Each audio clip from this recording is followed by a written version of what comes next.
Buenos días a todos. Gracias, Diana, por tu invitación. Gracias a todos los organizadores del Encuentro Latinoamericano de Minería por esta invitación que nos están haciendo a este encuentro entre territorios de la región. Estamos muy contentos de poder tener este espacio hoy para intercambiar visiones entre líderes, gobiernos locales, miembros de la sociedad civil en torno a una temática que es bien importante hoy, y creo que los dos paneles que hemos tenido se están articulando muy bien, que tiene que ver justamente sobre las condiciones para el presente y el futuro de la minería en la región, donde tenemos cada vez más claro, y creo que Jan lo estaba mencionando, las relaciones de interdependencia que existen entre la sostenibilidad de los proyectos mineros como tal y la sostenibilidad de los territorios en los cuales operan estos proyectos. Y creo que eso nos está obligando como actores de este sector, actores del mundo también de la sostenibilidad, a repensar una serie de temas que vamos a abordar hoy en este importante panel. Parte de esos temas tienen que ver con las condiciones del relacionamiento entre los diferentes actores en presencia de proyectos de minería a gran escala en particular y bajo todas las formas que puede tener el sector minero.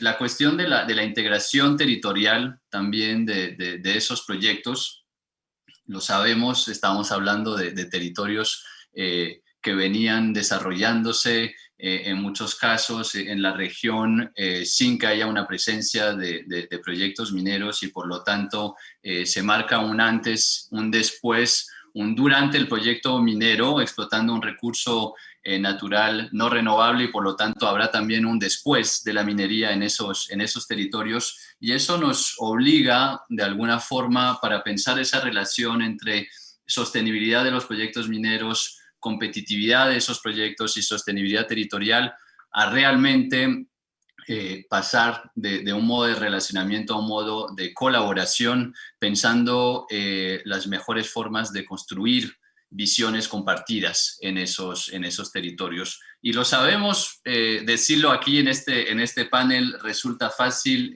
hacerlo en la realidad siempre son procesos relativamente complejos, y que buscan y que requieren pues la habilidad de muchos actores, bases de confianza, bases de transparencia también en el manejo de la información, mostrar ejemplos, lógicas de corresponsabilidad entre los actores para potenciar algo que creo que es de las cosas más complejas en nuestros territorios de la región, pero es el principio de acción colectiva.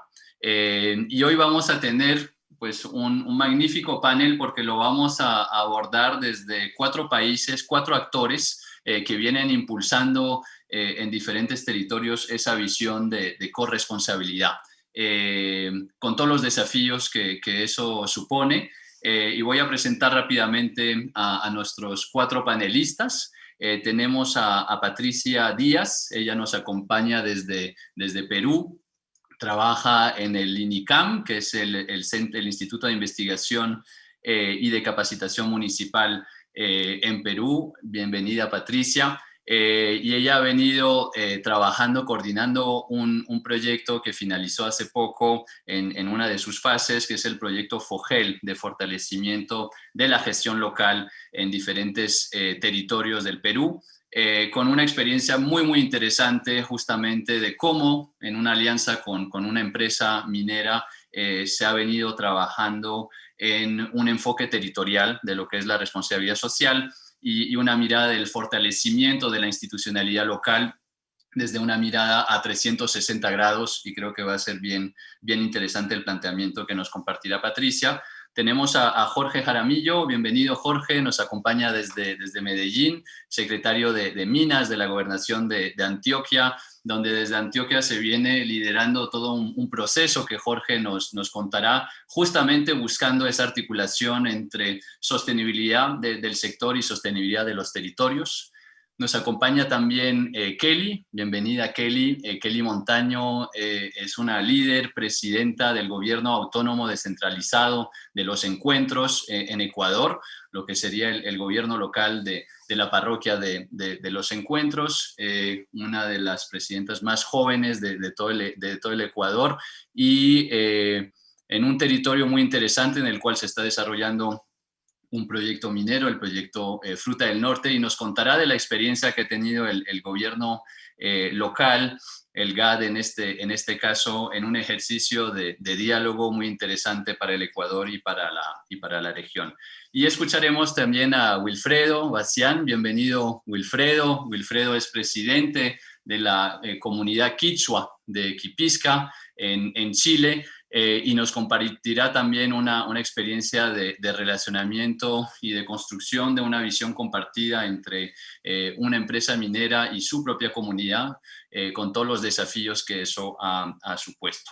Entonces, para empezar, me gustaría hacerte una pregunta, Patricia, y que nos vayamos a Perú para analizar lo que fue justamente esta experiencia del proyecto FOGEL. Si nos puedes contar brevemente del proyecto, qué es lo que ha buscado ese proyecto, y finalmente cuando hablamos de fortalecimiento de la institucionalidad en el territorio, ¿eso tiene que ver con fortalecer la capacidad de los gobiernos locales o va mucho más allá que eso?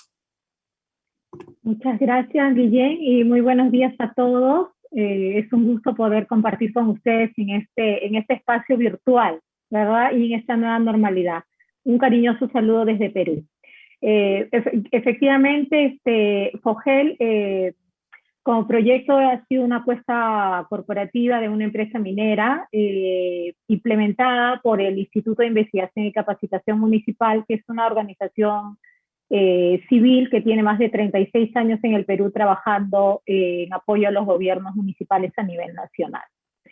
En ese sentido, FOGEL como tal, para contextualizarlo rápidamente, en dónde fue el área de trabajo, el área de implementación, fue en el área de influencia operativa de esta empresa minera que se ubica en la Sierra de Perú, en el departamento de Ancash, y abarca aproximadamente entre unos 16 a 19 distritos, desde la costa Pacífico hasta más o menos los 4.000 metros de altura, que es donde se recorre todo el territorio de manera geográfica.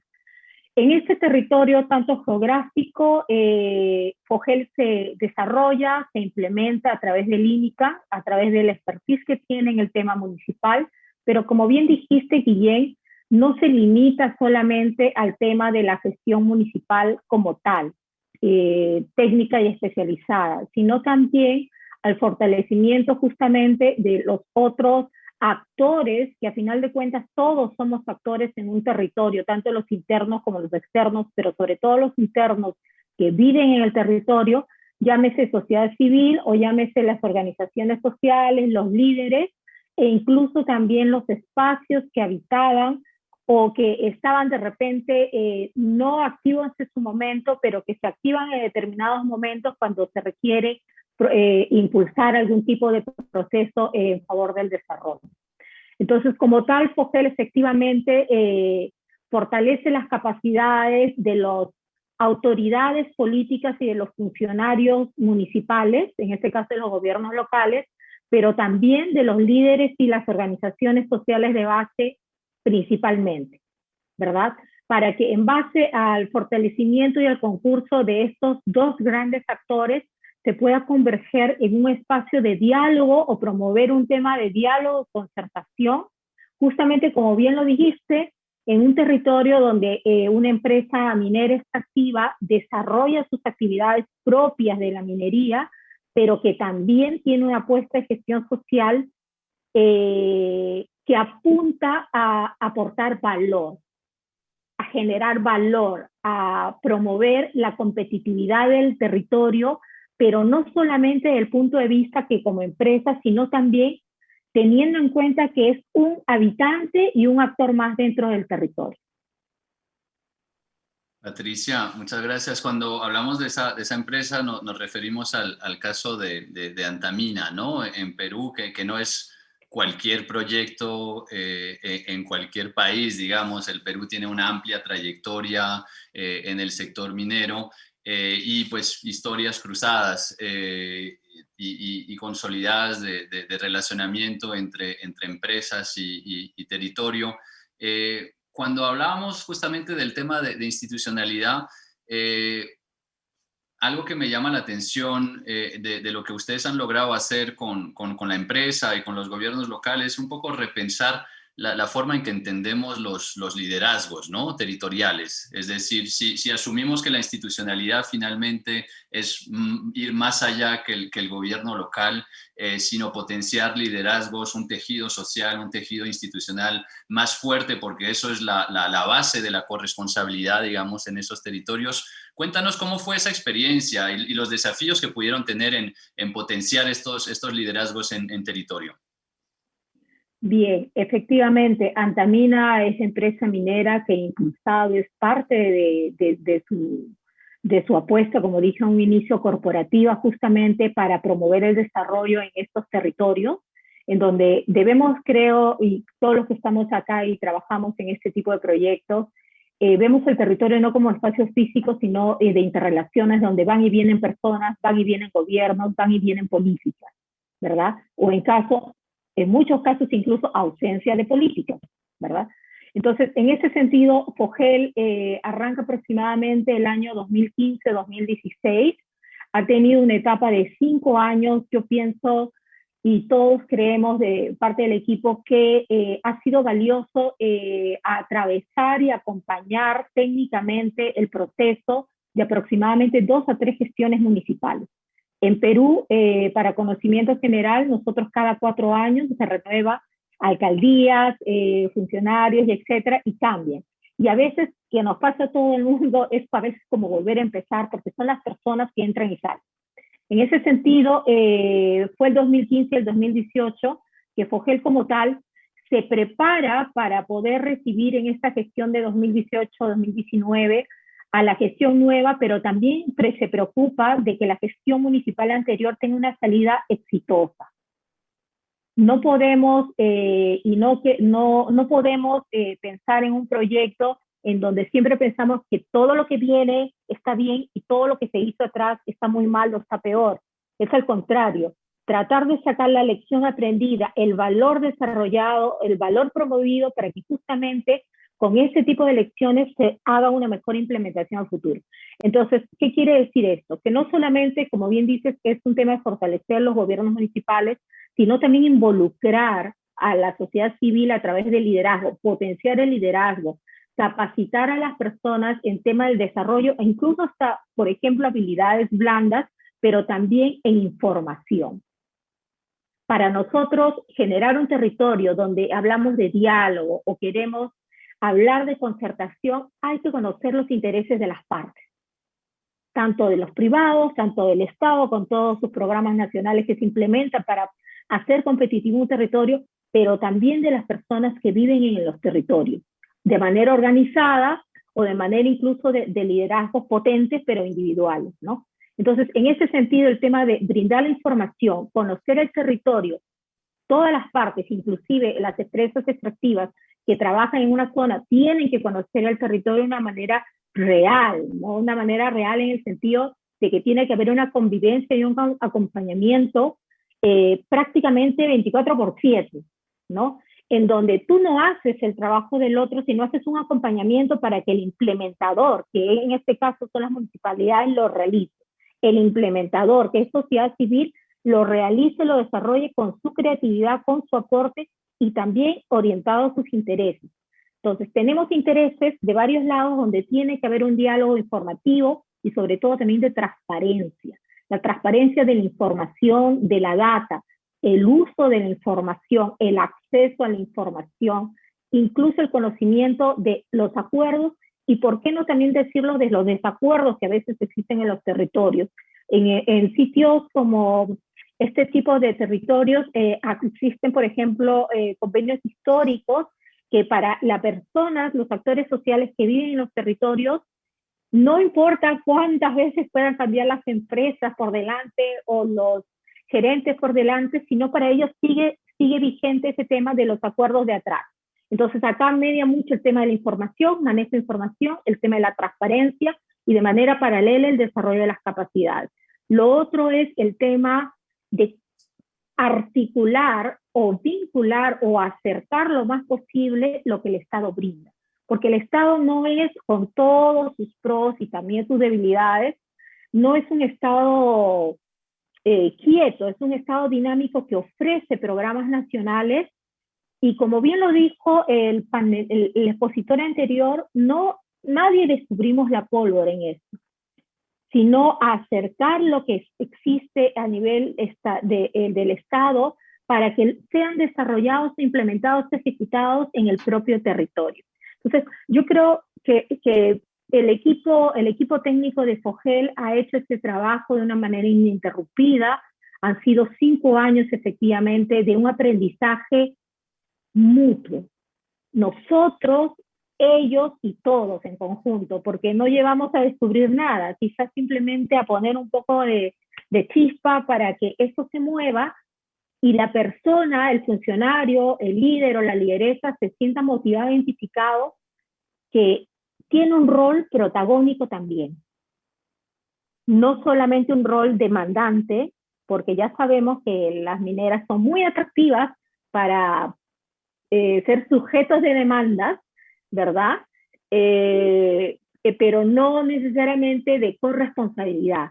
Y sí rescato yo de este espacio virtual que tenemos de conversar que el tema de la corresponsabilidad y de la coparticipación tiene que ir de manera permanente.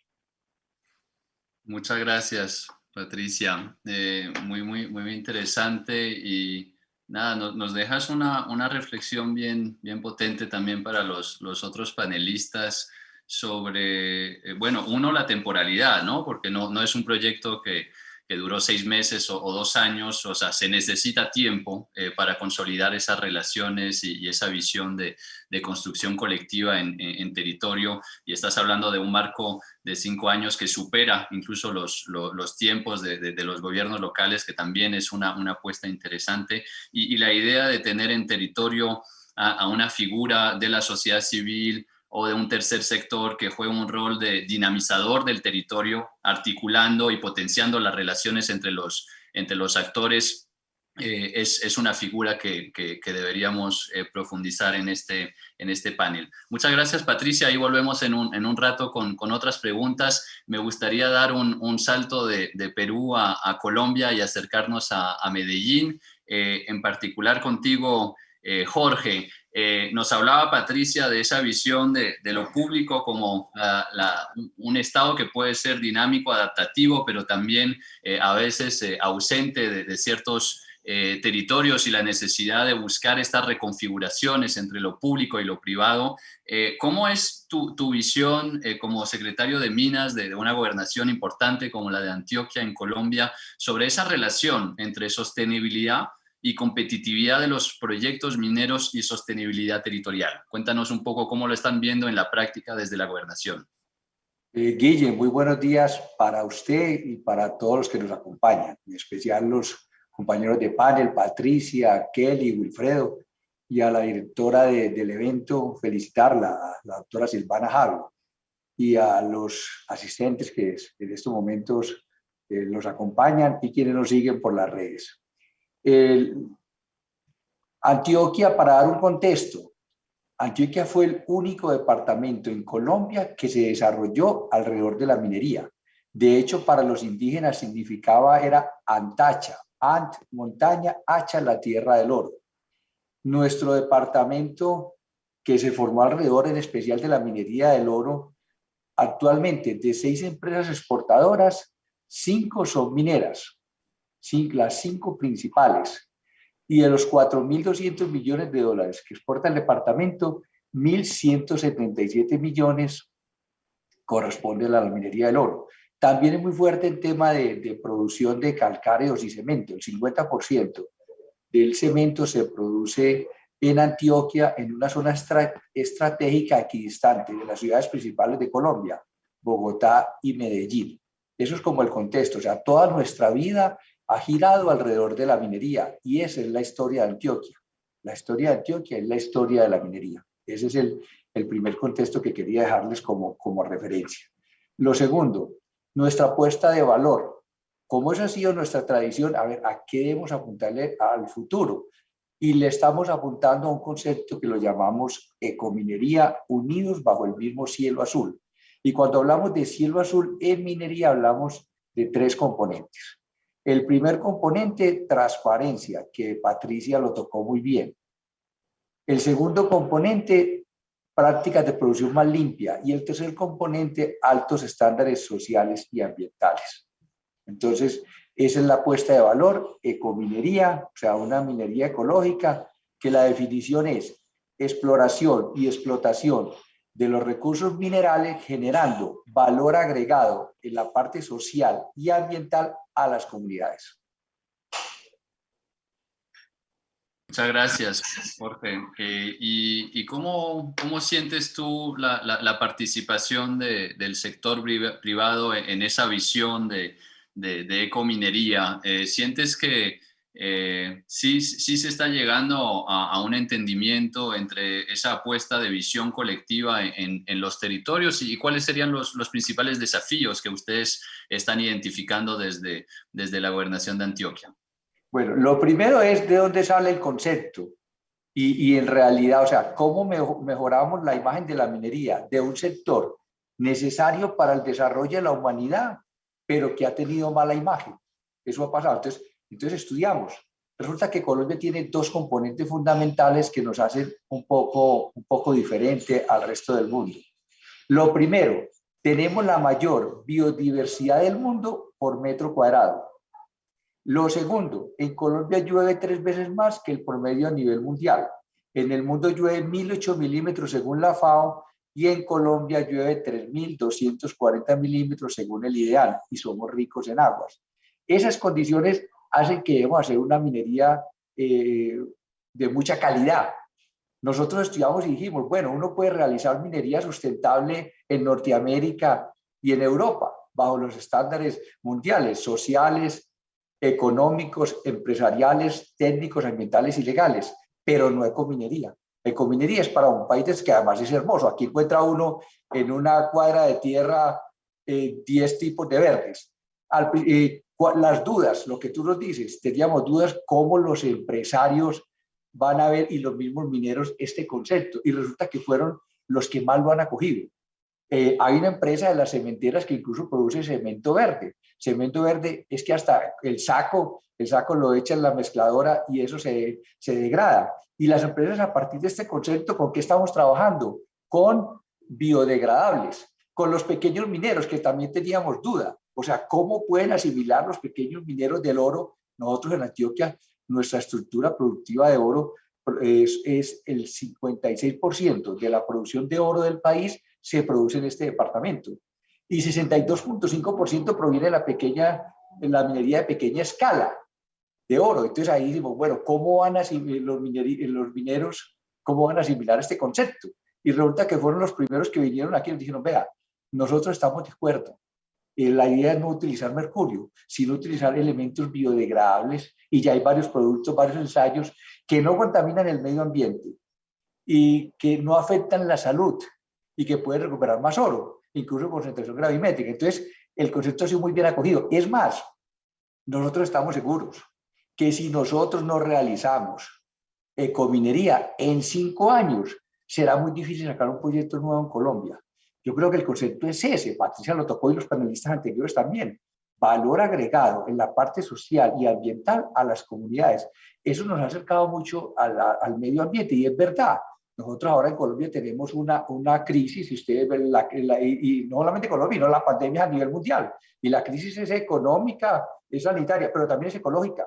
Estamos en un mundo finito y nosotros tenemos ejemplos regados a lo largo de todo el país. Entonces, ¿cómo recogemos esas mejores prácticas. Ustedes más adelante van a escuchar al country manager de Mineros S.A., creo que es la charla que sigue, donde se tienen humedales artificiales. Estamos realmente, es un país que está sobre el ecuador tropical, que tiene unas condiciones muy particulares, casi que bendecido por Dios, y entonces esa naturaleza que te permite crecer, aprovechar el subsuelo, pero crecer en el suelo. En la zona del Bajo Cauca, que produce el 60% del oro del país, estamos recuperando 10.000 hectáreas, y resulta que a nosotros nos queda muy fácil porque el sol brilla 14 horas al día. O sea, unas condiciones que es eso, o sea, demostrar una minería de excelencia. Y así, esos punticos recogerlos y montarlos en un sistema de gestión y empezar con alto acompañamiento, alto seguimiento a las tareas. Incluso vamos a visitar otros proyectos de países vecinos. Ustedes tocaron a Minera de Cobre Panamá, los casos del Ecuador y así, y en diferentes partes con seguridad que existen. Pero ¿cómo meterlas en un sistema de gestión que nos conduzca a eso? A un desarrollo integral, a un crecimiento entre todas las partes, porque es que es verdad, uno tiene que crecer con el territorio. Vea, nosotros somos de la concepción que el Estado no debe dar nada, pero el Estado se tiene que dar un Estado para que la sociedad crezca y se desarrolle. Entonces, en el caso de nuestro territorio del Bajo Cauca, estamos construyendo la segunda fase de un centro mineroambiental, con el SENA, que es el Instituto de Formación Tecnológica en Colombia, que actualmente tiene más de 200.000 estudiantes. Y en esa zona tenemos 2.300 estudiantes de todas las ramas, no solamente de ingeniería de minas o tecnología en minas, sino en metalurgia, en ambiental, en agrícolas y todo. O sea que verdaderamente cómo la riqueza del subsuelo se refleja en el suelo. Y es verdad, si nosotros formamos ese capital humano en territorio, como lo estamos haciendo, pues nadie quiere más su territorio que quien ha vivido en él y lo ha sentido. Quienes somos de pueblo tenemos ese amor, ese cariño, como ese espíritu de trabajar por nuestra región. Y en verdad, pues nosotros decimos que aquí Colombia no tiene un Andes, Colombia tiene 3. Y aquí estas cordilleras en Antioquia, que es como la raíz de una de las puntas de la cordillera occidental, pues es un territorio muy montañoso, pero esas montañas pues nos hizo crecer con mucha innovación, creatividad para afrontar esos territorios, pero así se formó nuestro departamento alrededor de la minería. Muchas gracias, Jorge, muy inspirador lo que nos estás comentando y escuchándote sobre esa visión de ecominería y también pues, los beneficios que supone jalar a los diferentes actores de un territorio para compartir una misma visión. Pensaba en los puentes que nos podríamos también inventar entre regiones de Latinoamérica para compartir estos aprendizajes, ¿no? Hablaste de muchas de las singularidades que existen en Colombia, en Antioquia, pero creo que lo que se está viendo y lo que están ahí haciendo con los retos que supone tiene mucho que ver con innovaciones que se están generando a nivel latinoamericano que deberíamos pensar cómo las compartimos de una manera más eficiente. Y no tengo duda de que para nuestra próxima panelista, Kelly, estos temas sean de importancia. Kelly, nos acompañas desde Los Encuentros, un territorio hermoso del oriente ecuatoriano, ahí en la Amazonía ecuatoriana, no muy lejos de Perú, de hecho, y desde hace ya 2 años casi, estás liderando este gobierno local de Los Encuentros, un territorio singular por la presencia de un proyecto de minería a gran escala, como lo hemos mencionado, seguramente el proyecto, uno de los proyectos más emblemáticos que tiene el país y la región en este momento.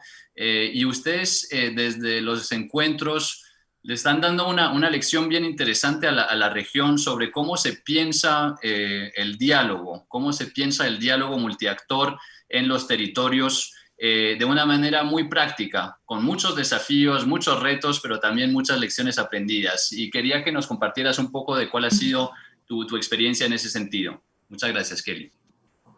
Gracias, muy buenos días con todos. Buenos días, Guillén. Gracias por el espacio. Un saludo inmenso a todos los compañeros que son parte de este panel, a Patricia, a Jorge, a Wilfrido que nos acompañan. Muy gustosa de estar acá y poder compartir desde la experiencia que tenemos con un desarrollo de un proyecto minero acá en el territorio. Voy a iniciar dándoles a conocer un poquito de mi parroquia. La parroquia Los Encuentros es llamada así porque en nuestro territorio se encuentran dos importantes ríos de la provincia. Un río se llama Río Nangaritza y el río Zamora, formando un solo río bastante amplio y extenso acá en nuestro territorio. Limita con ciertas provincias y con ciertas parroquias, y también efectivamente al este limita con la República del Perú, haciéndonos también una parroquia que es fronteriza. Nuestra parroquia es una de las dos parroquias rurales del cantón Yanzasa, de la provincia de Zamora Chinchipe, y fue reconocida como tal un 26 de febrero de 1981, es decir, hace 40 años. Nosotros nos formamos como parroquia en el territorio. Nuestra parroquia es una parroquia donde convivimos muchas nacionalidades, muchos pueblos. En nuestra parroquia, a pesar de ser un tanto pequeña, podemos tener la presencia del pueblo indígena Saraguro, del pueblo mestizo, del pueblo afroecuatoriano, de la nacionalidad Shuar, y juntos hemos desarrollado una forma de convivencia armónica y juntos hemos podido generar desarrollo en nuestra comunidad durante el tiempo en que vamos viviendo acá en nuestra comunidad. Nuestra flora y nuestra fauna con la que contamos a lo largo del territorio, pero sobre todo con la que contamos en el refugio de vida silvestre de Zarza, es única y es lo que convierte a Los Encuentros en un espacio único en la provincia y sobre todo en el país. Y tenemos bastantes espacios turísticos gracias a las cristalinas aguas que tenemos en diferentes quebradas, a los ríos navegables que tenemos, también al tema de las cascadas que permiten y hacen a la provincia de Zamora Chinchipe y sobre todo a la parroquia de Los Encuentros en un producto turístico para propios y extraños. En nuestra parroquia, el gobierno parroquial de Los Encuentros es la institución donde las principales autoridades o las máximas autoridades del territorio ejercen funciones. El gobierno parroquial está integrado por 5 autoridades electas democráticamente. Una autoridad es parte del Ejecutivo, que en este caso es la presidenta, y 4 compañeros que forman parte del órgano legislativo, que en este caso son 4 compañeros vocales. Nuestras competencias, según lo estipulan las leyes del Ecuador y el Código Orgánico de Organización Territorial, Autonomía y Descentralización, son 2 principales. Una que sería incentivar el desarrollo de las actividades productivas y el segundo sería planificar y mantener en coordinación con el gobierno provincial el mantenimiento vial rural. En nuestra parroquia, desde hace mucho tiempo atrás, o desde el tiempo que se ha venido viviendo acá en este espacio, las principales actividades económicas que teníamos era la agricultura, la ganadería y la minería artesanal. Hace algunos años atrás, aproximadamente hace 15 años, se muestra un nuevo panorama a la parroquia Los Encuentros, pues iniciamos a tener la presencia de una minería a gran escala en nuestro territorio, donde a partir de esto ha causado muchos conflictos porque ha causado malestar a unos y ha causado también beneficios a otros. En aquellos tiempos, cuando hubo la presencia de las empresas mineras o de la empresa minera a gran escala acá en el territorio, se nos dijo a toda la comunidad, a toda la parroquia en sí, que nosotros como parroquia íbamos a tener un desarrollo económico y social bastante grande y que Los Encuentros se convertiría en una de las parroquias más ricas del Ecuador. Es por eso que a lo largo de todo este tiempo en el que se ha venido desarrollando el proyecto Fruta del Norte, con la empresa que estaba al frente del proyecto Fruta del Norte, han habido muchos conflictos sociales con los que las autoridades de turno y con los que los representantes de las empresas mineras hemos tenido que luchar día a día, pero se ha considerado el diálogo como una mejor estrategia para la solución de conflictos, pero sobre todo es importante para la prevención de los mismos. Es por esto que en el año 2016, en la fase de exploración de la empresa, Lundin Gold decide crear espacios de diálogo que busquen formar un territorio que pueda tener desarrollo, pero un desarrollo donde hayan corresponsabilidades para abordar temas que sean de mayor interés para la comunidad y los actores sociales que busquen generar inversión que vaya acorde a las líneas de inversión social que tiene una empresa minera como tal. Es por eso que esos procesos de diálogo se llamaban mesas temáticas, se daban con una periodicidad de 6 semanas, fue moderada por un tercer actor, que en este caso era Insuco, quien llevaba estos procesos de diálogo y se los llevó por 4 años todo ese tema de dialogar con el territorio, de invitar a autoridades, de poder que la empresa minera también sea un actor más. Es por eso que en el año 2019, cuando nosotros como autoridades ejercemos ya funciones, ya estamos como nuevas autoridades electas, podemos participar de este proceso. El gobierno parroquial de Los Encuentros siempre participó como un actor más de estas mesas de temáticas que se les llamaba en ese tiempo.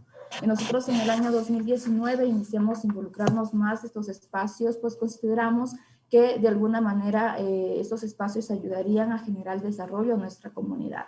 En este mismo año, en el año 2019, llega la propuesta al gobierno parroquial de Los Encuentros para que sea la institución quien lidere o quien lleve adelante esos procesos de diálogo. Nosotros como autoridades consideramos unánimemente que era un proceso bastante prematuro, muy rápido. Nosotros no teníamos la experiencia de poder hacerlo. Es por eso que en este tiempo dijimos no lo vamos a poder hacer como gobierno parroquial e incentivamos que lo siga liderando Insuco y nosotros como gobierno parroquial poder seguir participando como un actor más del territorio. Estas mesas de temáticas se suspendieron en el año 2020 a causa de la pandemia generada por el COVID y fue en octubre del 2020 que un conflicto social bastante fuerte acá en la parroquia Los Encuentros colapsó uno de los principales puentes de la parroquia, un puente que unía entre 17 barrios y comunidades con la cabecera parroquial de Los Encuentros. El problema del puente sobre el río Zamora había sido un conflicto que ya había tenido mucha problemática social anteriormente y en este mes de octubre del año pasado colapsa.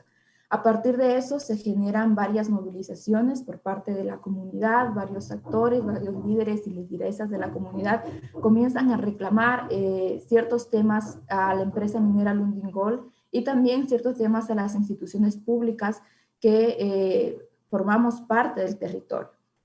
Es por eso que para evitar un conflicto de institucionalidad y sobre todo para nosotros como autoridades del gobierno local poder dar seguimiento a los compromisos que la empresa minera había generado en el territorio, decidimos liderar estos espacios de diálogo.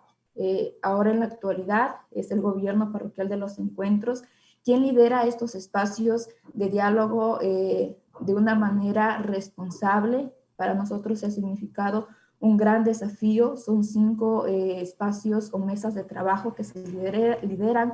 Cada autoridad del gobierno parroquial lidera cada uno de estos espacios y de alguna manera hemos podido conseguir grandes logros. Estamos desarrollando ya, se ha desarrollado 2 rondas de mesas de trabajo en las cuales ya hemos conseguido bastantes logros por la responsabilidad y sobre todo por los compromisos que se han adquirido en estas mesas. Para nosotros como autoridades es importante dejar plasmado que la responsabilidad o los compromisos que se puedan asumir en esta mesa, por más pequeños que parezcan, para nosotros es muy significativo y sobre todo es muy importante. Cabe recalcar que el desarrollo no solo lo hacen las autoridades de turno, no solo lo hace la empresa minera, no solo lo hace un gobierno nacional. El desarrollo también depende del compromiso que como ciudadano yo pueda asumir para aportar al territorio, de cómo yo puedo pedir desarrollo, pero cómo yo también puedo aportar a ese desarrollo. Y en esas mesas de trabajo con los diferentes líderes de la comunidad se está queriendo y sembrar la cultura de que yo también puedo hacer algo por mi territorio y desde mi espacio, siendo agricultor, siendo chofer, siendo empleado público, siendo empleado privado, yo puedo aportar para que el desarrollo en mi parroquia sea posible y tener sobre todo ese concepto de que no solo es el desarrollo de los encuentros, sino que ayudando a desarrollar un espacio del Ecuador, generamos un país más competitivo, un país más fortalecido. Para nosotros, como gobiernos locales, no ha sido fácil. Como autoridades del gobierno parroquial, jamás hemos tenido experiencias en poder liderar unos espacios de diálogo de esta manera, pero también ahí vale recalcar la ayuda que hemos tenido por parte de INSUCO. INSUCO ha sido la institución que por los 4 años de experiencia que ellos tuvieron en manejar estas mesas de temáticas en el territorio nos han podido guiar a nosotros como autoridades de cómo podemos o qué es lo que debemos hacer en un proceso de mesas de trabajo y qué es lo que debemos hacer en un proceso de postmesas, cómo tenemos que dar seguimiento a esos compromisos para que se hagan realidad en el territorio. Muchísimas gracias, Kelly. Me parece muy, muy valioso la experiencia que nos compartes porque es muy, muy real, muy práctica. Hablar de territorios es hablar también de conflictos, es hablar de desencuentros y es hablar de nuevas formas de pensar el diálogo, ¿no? Porque nos hablabas de un proceso de diálogo que finalmente se pensó sin que sea una respuesta específica a un conflicto inicialmente, porque muchos de los diálogos se piensan de manera reactiva a raíz de conflictos, sino que ya venía una lógica, una cultura del diálogo en los encuentros, pero no es porque haya diálogo y que haya visión colectiva que no se atraviesa el territorio con otros conflictos, ¿no? Y creo que eso es parte de la realidad en la que estamos y la capacidad de que estos procesos de diálogo se puedan adaptar a esas conflictividades y no caer en una visión solo de transacción, sino mantener ese ritmo de buscar la transparencia y la co-construcción. Eso no se puede lograr sin un liderazgo de los gobiernos locales y de los ciudadanos, ¿no? Porque nos estás diciendo finalmente cuando Patricia nos hablaba de corresponsabilidad y de liderazgos, eso tiene que ver con la construcción de ciudadanía. Y de cómo todos como ciudadanos nos hacemos responsables del desarrollo de nuestros territorios. Y creo que eso es bien importante. Muchas gracias, Kelly. Quiero aprovechar lo último que decías me sirve de transición perfecta para darle la palabra a Wilfredo, que nos acompaña desde Chile como representante de la comunidad indígena de Quipisca. Además, Wilfredo, me corregirás, pero eres candidato también a la Asamblea Constituyente para representar el pueblo quichua en la nueva asamblea en Chile, o sea que líder local con una visión nacional y vienen ustedes con un historial bien interesante justamente de relacionamiento con una empresa que lleva más de 40 años desarrollándose en el territorio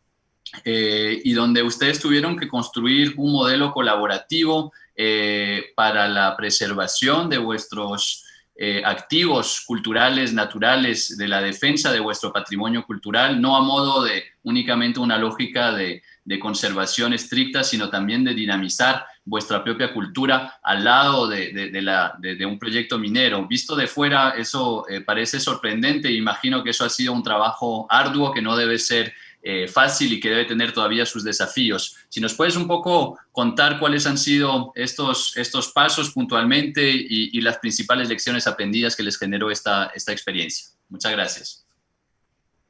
Bueno, muchas gracias, Guillén, primero por la invitación a este espacio. Saludar a todos los hermanos y hermanas que hoy día son parte de este panel.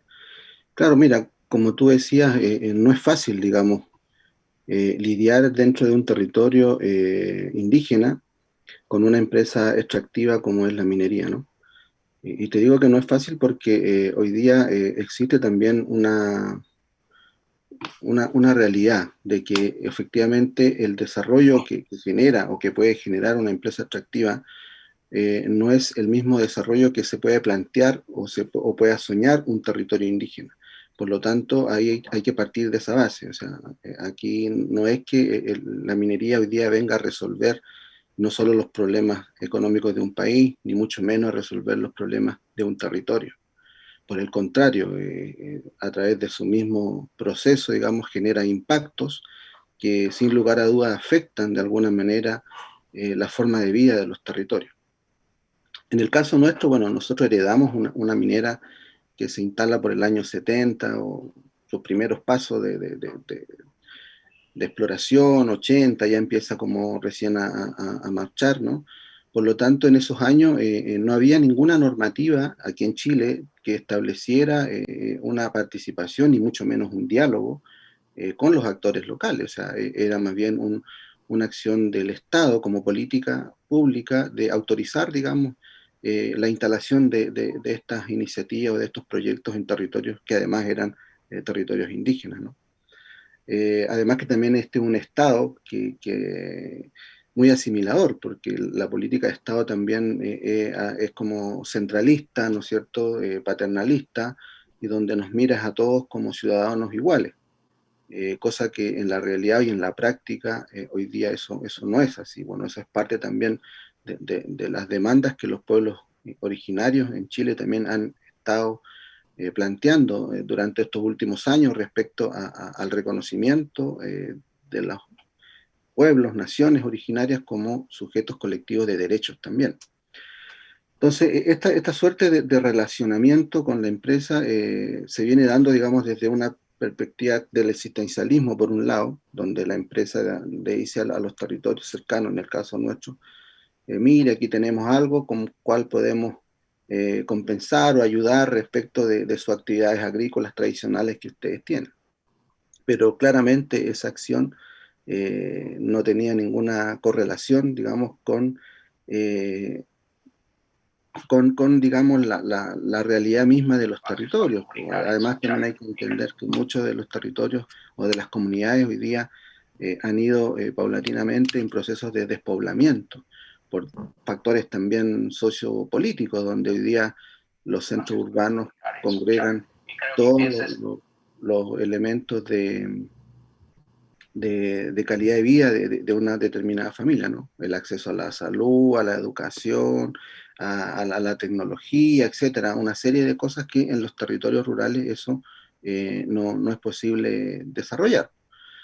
Entonces, en esa política de Estado, claramente los territorios se ven enfrentados a estas realidades de cómo hacer frente a estos proyectos. En el caso nuestro, bueno, teníamos dos caminos. Uno era judicializar los procesos y el otro era buscar encuentros respecto de poder establecer mecanismos de buena fe en el marco del derecho que hoy día también existe, como es el convenio 169 de la OIT, que de alguna manera entrega herramientas y establece ciertos derechos en los cuales los pueblos indígenas, en este caso los territorios también, tenemos al momento de definir nuestras propias prioridades de desarrollo, como este es el caso de un proyecto de esta naturaleza. Pero aún así, bueno, y esto ya entrando como un poco más a la actualidad, ¿no es cierto? Estoy hablando de una realidad que se dio el 2015, cuando esta empresa que ya venía con todos los permisos autorizados por parte del Estado, el 2015 pretende ingresar un proyecto de continuidad operacional y lógicamente se enfrenta ya a nuevas institucionalidades, como son un sistema de evaluación ambiental un poco más mejorado, por así decirlo, un proceso de consulta indígena que está establecido dentro del mismo proceso ambiental, donde igual los territorios hoy día tenemos el derecho también de pronunciarnos, pero lamentablemente la decisión final, aunque no estemos de acuerdo, el proyecto puede ser viable por la sola voluntad del Estado. O sea, el Estado de Chile hoy día tiene la potestad de aprobar libremente, digamos, un proyecto habiendo pasado por todos estos procesos, están dentro de una normativa ambiental, dentro de un derecho, etc. No sé si me escuchan, ¿no? Sí, te estamos escuchando, Wilfredo. Bueno, en ese proceso, bueno, hoy día tuvimos que un poco entrar en este debate interno, ¿no? De como te decía, o sea, o judicializamos el proceso de no estar de acuerdo, o establecemos mecanismos de diálogo y de acuerdos de buena fe, en función de, como tú también lo dijiste al presentarme, digamos, en la acción de proteger, digamos, el territorio, de minimizar esos impactos y poder también generar, digamos, una visión de desarrollo desde la propia comunidad. Fue así como tuvimos que, digamos, vernos forzados a establecer una especie de acuerdo con la empresa respecto de su viabilidad de continuidad operacional, pero de la mano también de ciertos procesos de acuerdo de relacionamiento en el cual también exigimos primero a la empresa un reconocimiento del pasivo ambiental, digamos, ¿no? Que se hiciera cargo de todos esos años que la empresa había estado operando en el territorio sin ninguna medida de compensación o mitigación real frente a los impactos que genera. Segundo, establecimos también generar un plan de desarrollo al interior de la comunidad en el cual pudiese ser la herramienta que también no solo visibilice la existencia del territorio, sino que también genere las articulaciones, ¿no? De poder también buscar la comunidad su propio desarrollo. Y que no sea ni la empresa ni que sea el Estado quien venga a decirnos cómo tenemos que hacer las cosas, ¿no? Y tercero, tiene que ver también con cómo ese plan de desarrollo hoy día también lo hacíamos parte en un contexto no solo también de lo que la empresa podría aportar, sino que también de cómo articulamos con los distintos servicios públicos respecto de sus ofertas públicas en términos de inversiones en el territorio. Así como logramos dar unos primeros pasos, primero consolidando un trabajo con el municipio local, el cual, si bien hay que decirlo, era el único ente, digamos, que se preocupaba del territorio en sus problemáticas.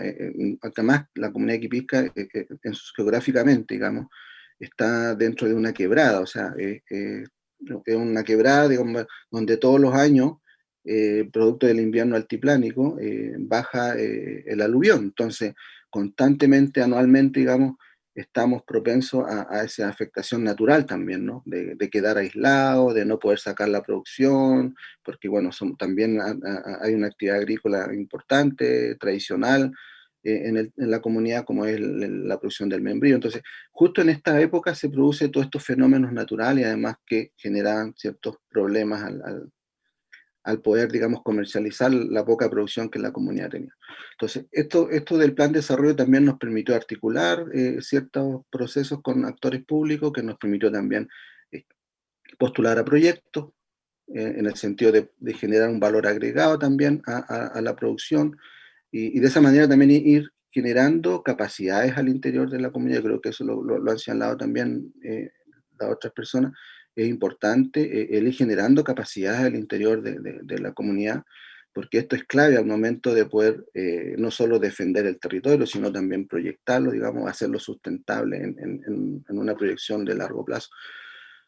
El empoderamiento territorial también tiene que ver con cómo también somos capaces de conocer realmente y reconocer el territorio desde todo lo que significa sus activos bioculturales, no solamente su patrimonio natural o arqueológico, sino también su historia, su cultura, su identidad, y cómo también eso lo vamos revitalizando en este proceso de reconstrucción comunitaria que le definimos en un comienzo y que hoy día hemos consolidado también en una vinculación, como les he dicho, no solamente con los actores del Estado, también hoy día estamos generando una vinculación importante con la academia, con una universidad regional, donde estamos generando también capacidades dentro de los jóvenes de la comunidad a través de una escuela comunitaria en la cual busca, digamos, al menos traspasar conocimiento a las nuevas generaciones para que se hagan cargo de todos estos procesos.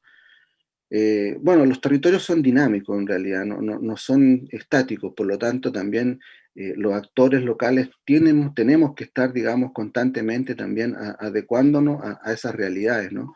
Y es por eso que el proceso o esto de articularse con otras comunidades, pues también ha sido un trabajo interesante, el que hoy día también nos hemos articulado con otras comunidades vecinas, construyendo ideas, propuestas que apunten también a mirar el territorio desde una perspectiva propia desde los territorios.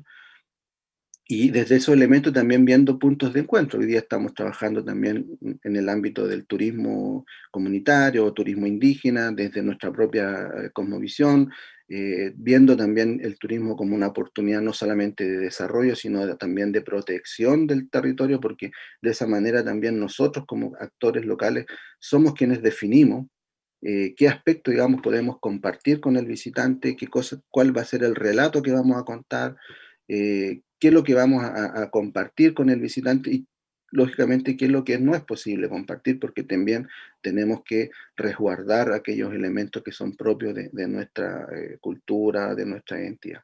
Entonces, ahí hay un trabajo interesante que hemos impulsado, pero no todo ha sido color de rosa, por así decirlo. También hemos tenido conflictos importantes, hemos tenido que también demandar a la empresa por daños arqueológicos, hemos tenido que también demandar a la empresa por daños ambientales. O sea, aquí también hay, hay siempre una, una postura de cuidado y de protección del territorio desde la perspectiva de la comunidad.